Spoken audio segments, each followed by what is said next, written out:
3000 साल का आरक्षण वैदिक किसने लिया? सिर्फ एक ही समाज को अधिकार था पढ़ने का। तो आरक्षण तो तुम लेते आ रहे हो 3000 साल से, अभी वाला आरक्षण भी तो तुम लेते आ रहे हो। तो हमें तो अभी डॉक्टर अम्बेडकर ने जब कानून बनाया उसके बाद हमें चीजें मिली।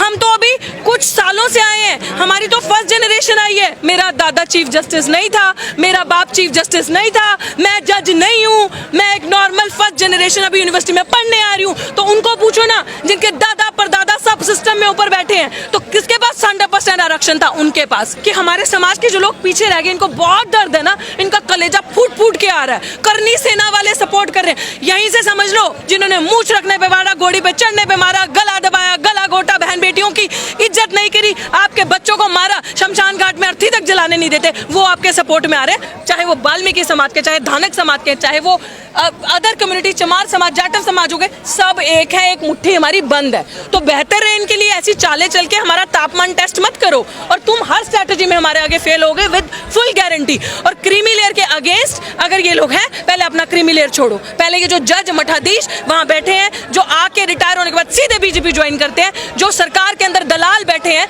भाजपा के अंदर, मैं कहती हूँ जितने सांसद बैठे हैं जो दलित समाज से वहां गए हैं, पहले इनको बोलो, जो थपथपाते हो, क्रीमी लेयर के ऊपर समर्थन करते हो, अपनी कुर्सी छोड़ो और अनारक्षित सीटों से लड़के दिखाओ। बोलो हम क्रीमी लेयर हैं, हम अब एससी वर्ग के, एससी की सीटों से नहीं लड़ेंगे, एसटी की सीटों से नहीं लड़ेंगे, क्योंकि हमारे पास सब कुछ है, हम अब अनारक्षित सीटों से लड़ेंगे। औकात एक दिन के अंदर समझ नहीं आएगी ना, पार्टी थप्पड़ मार के ऐसा निकालेगी ना, भगाएगी, अपने आप समझ में आ जाएगा। तो इसलिए हमें बेवकूफ मत बनाओ, हम पढ़ा लिखा वर्ग है, अपने समाज की जिम्मेदारी हमारे कंधों पे है, और जब तक ये कंधे और जब तक सांसें हैं, हमेशा जागरूक करेंगे ऐसे ही समाज को। क्रीमी लेयर कहाँ लागू हो रही है? सरकार ने मना तो कर दिया। भाई लागू नहीं हो रही, यही हमने कहा, तापमान टेस्ट करना है आपका। लागू तो कुछ भी नहीं हो रहा उनके हिसाब से, लेकिन सब कर दिया अंदर से। लागू तो ऐसे क्रीमी लेयर आप कह रहे नहीं हो रहा, फिर तो लेटरल एंट्री से ले आता है। ये अगर नहीं बोलते, हम जैसे लोग ट्विटर पे ट्रेंड नहीं करते, बात नहीं करते, तो क्रीमी लेयर लेटरल एंट्री से ला के भी 45 कर दिए होते। 45 में से अगर आप उसमें रिजर्वेशन रोस्टर फॉलो करते तो 13 सीटें जाती ओबीसी की, 6 जाती एससी को, 3 जाती उसमें से एसटी को, तो होता ना फेयर डिस्ट्रीब्यूशन, और 21 जाती जनरल को। हम क्या लेते? हम तो सब बांट के खा रहे हैं, तुम तो अकेला इतना खा रहे हो। और हमें कहते हैं नॉट फाउंड सूटेबल, हमारे अंदर पोटेंशियल कैपेबिलिटी नजर नहीं आती। अगर आपके अंदर पोटेंशियल है ना, तो मैं आज आपको ये चीज बता दूं, जितने सरकारी कर्मचारी है ना, आज लोग कहते हैं कि प्राइवेट सेक्टर्स में आपको रिजर्वेशन मिलती है, नहीं मिलती ना। कहते हैं नहीं सरकारी कर्मचारी काम नहीं करते, प्राइवेट में प्राइवेट कर दो सब चीजों को, प्राइवेट वाले काम करेंगे। तो सरकारी में कौन बैठे हैं? सारे आपके ही तो बैठे हैं। एससी एसटी कहाँ है सरकारी में? ओबीसी कहाँ है इतना सरकारी में? तो इसका मतलब आप ही के लोग काम नहीं कर रहे ना, हम तो मेहनत कश, हम काम कर रहे हैं, और हमें अब अपना हक छीनना आता है। 90% निकम्मे हैं क्या वो? मैंने निकम्मे नहीं कहा, लेकिन उनके अंदर पोटेंशियल नहीं है। सरकार तो कह रही है ना, सरकार कह रही है ना, सरकार कह रही है, मैं मानती हूँ, मैं कह रही हूँ उनके अंदर पोटेंशियल नहीं है। पोटेंशियल हमारे अंदर है, टैलेंट हमारे अंदर है, मैं इस चीज को कह रही हूँ, हमारे अंदर टैलेंट है। अगर पोटेंशियल हो, टैलेंट हो, तो आओ ना एग्जाम देके। हमारे आपको आरक्षण पे सवाल है, आओ ना एग्जाम देके, 2 एग्जाम पास करो अपनी मेहनत से। तुम्हें भी तो मिल गया ना ईडब्ल्यूएस, 50% से ज्यादा आरक्षण लेके घूम रहे हो ना भाई। हमने थोड़ी कहा अभी आरक्षण का सवाल नहीं है, एक सेकंड ध्यान से सुनना इस बात को।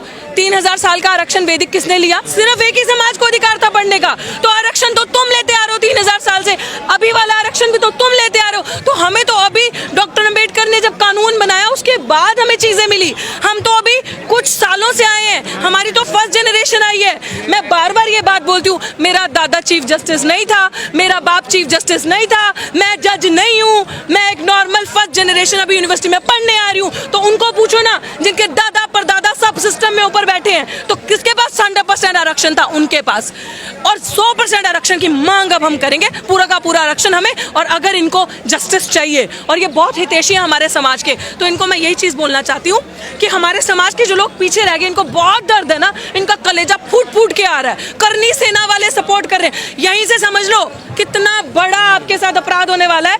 वो लोग जिन्होंने मूंछ रखने पे मारा, घोड़ी पे चढ़ने पे मारा, गला दबाया, गला घोटा, बहन बेटियों की इज्जत नहीं करी, आपके बच्चों को मारा, शमशान घाट में अर्थी तक जलाने नहीं देते, वो आपके सपोर्ट में आ रहे हैं। तो यहीं से आपको समझ जाना चाहिए कितने हमारे। तो मेरा आप सबको यही कहना है, अभी जितनी भी भाजपाइयों, संघियों, आपको मेरे यही कहना है कि और जजेस जो संघ अंदर मनु लेकर बैठे हैं, जो मनु का संविधान पढ़ के आते हैं, it's my humble request as a citizen of India कि आप हमारे लिए कुछ करना चाहते हैं ना, हमारा समाज जो पीछे रह गया, प्लीज जितनी पोस्ट अभी आप भर रहे हैं, including the lateral entry as well as collegium system as well as the post in any university of teaching, assistant professor teaching या फिर वो नॉन टीचिंग की पोस्ट है। आप जनरल कैटेगरी की आने वाले 2 साल कोई पोस्ट नहीं भरोगे, सिर्फ और सिर्फ आने वाले 2 साल आप सिर्फ रिजर्व कैटेगरी को पोस्ट दोगे, सारा बैकलॉग क्लियर करोगे। हमारी किसी चीज की लड़ाई है, हमारी सिर्फ बैकलॉग की अधिकार लड़ाई है। जितनी सीटें आपने हमें नॉट फाउंड सूटेबल किया, अभी आने वाले 2 साल सड़कों पे निकलेंगे, ऑल इंडिया मूवमेंट करेंगे, लड़ेंगे और कोई भी एक भी इंसान को जनरल कैटेगरी पे परमानेंट नहीं होने देंगे। अब हम अपनी सीटें लेके आएंगे, बताते हैं घर घर से एक एक शेड्यूल ट्राइब का, एक एक हमारे वाल्मीकि भाई को, दानक समाज के भाई को, चमार समाज के बच्चे को पढ़ा के स्कूल भेजना पड़ेगा, लेके जाना पड़ेगा। आओ पढ़ो, तुम्हारी नौकरी दिल्ली विश्वविद्यालय में वेट करिए, आओ पढ़ो जेएनयू में तुम्हारी नौकरी वेट करिए, वो सीट खाली रहेगी, तुम उन सीटों पे पढ़ाओगे नहीं, तुम उन सीटों को कब्जा नहीं करोगे। This is our right. और 85% अब तुम्हें बताएगा, 15% क्या, अब तो 15 भी नहीं रहे हैं अकॉर्डिंग टू बिहार सेंसस। तो अब तुम्हें हम बताएंगे 92.5% तुम्हें कैसे दिखाता है देश किसका है, मूलभूत चीजें किसकी हैं, हमारी हैं। और हम जैसे सुनो, क्लासिफिकेशन मतलब क्या है ना, हम जैसा युवा जो पढ़ लिख गया बोल रहा है ना आगे आके, इनका मुंह बंद करो। इनका मुंह तभी बंद होगा जब कब्र में जाएंगे, इनका मुंह से पहले बंद नहीं होगा। है दम तो करके दिखा दो। लेकिन बिहार में आंदोलनकारियों पे लाठीचार्ज हुआ है, उसको कैसे देखते हैं? Very shameful. उन्होंने जो किया वो, उसमें भी आई एम श्योर अंदर कोई मनुवादी बैठा होगा अफसर, जिससे बर्दाश्त नहीं हो रहा होगा कि दलित इतना जागरूक हो गए। दलित कभी भी कोई इंसान, शोषित वर्ग का, SC ST OBC, ये कभी भी इंडिसिप्लिन क्रिएट नहीं कर सकते, असंवैधानिक तरीके से काम नहीं कर सकते, कभी किसी के साथ जोर जबरदस्ती नहीं कर सकते, ये कभी भी मर्यादा के बाहर नहीं जाएंगे। They will always maintain piece. मेरा धरना 6 महीने से ऊपर चला, किसी ने भी 1% उग्र माहौल नहीं दिखाया, जबकि पुलिस ने 10-10 बार डिटेन किया। अंत में धरना इसलिए उठाना पड़ा क्योंकि 140 धारा वहां लगा दी और 9 FIR मेरे पे की और मेरे साथियों पे करी।